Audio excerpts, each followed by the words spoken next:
Michel Aire, Salvador Bigarrena bertsulari zenari azken agurra asteburuan, Urepelen mundua bildu zen. Michel, oso gizon abegikoa izan da, gurekin ere gazteagoekin oso eskuzabala, bai bertsolari bezala, nik uste oso irekia, eta pixka bat kate begi lan hori egin duena, ez, lehendik erorakoen ganako, eta pertsona bezala ere oso gizon maitagarria eta atsegina eta hurbilekoa, beraz, badugu zer eskertu.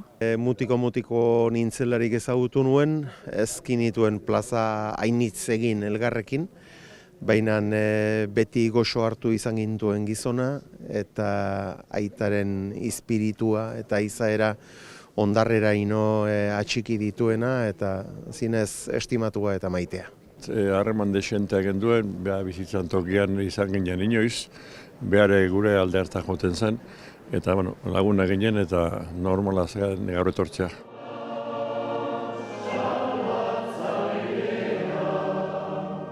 Goizegi, biztan dena, familiarentzat, inguruko ahaskide anitzentzat, herriarentzat. Beti horroitzapen bikaina atxiki hautez eta beti solasian egiten ginen biak, eta atxiki dut Micheletaz gizon goxo eta umoretsu baten irudia. Arrunt, beti bazien mintzatzeko molde hori arras goxoa eta umoretsua. Denak Michel bezalakoak izanez, ez litzaike problemaik, ez auzoan, ez herrian, ez eta erran ezake euskaldean. Ara, estimagarria eta bidenar omore honekoa. Bi irri egiteko, beti bazuen zerbait, sobera serioski gaten eginen konversazionetan, aldatzen zen eta egiten zen edo persu bat eman edo. Maitagarria.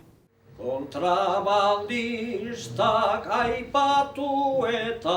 Michel bertsokaraz berezia zen, hizkuntza oso aberatsa zen, eta bazekin gaina serio itxurakin ziria zazten, adarkotzaile polita zen. Kuadroetatik hartu dugu kolorea, sustraita amets hemen zer xori parea.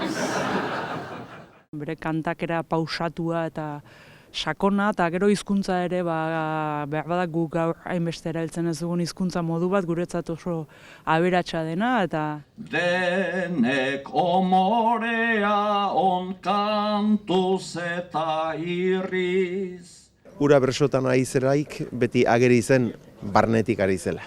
Begiak etxita zinuten zuek, gehienik irabazte.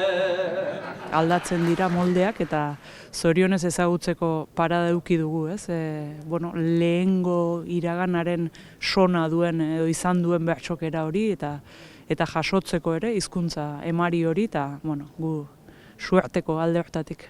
Bere lur hauek hola, laborarientzat.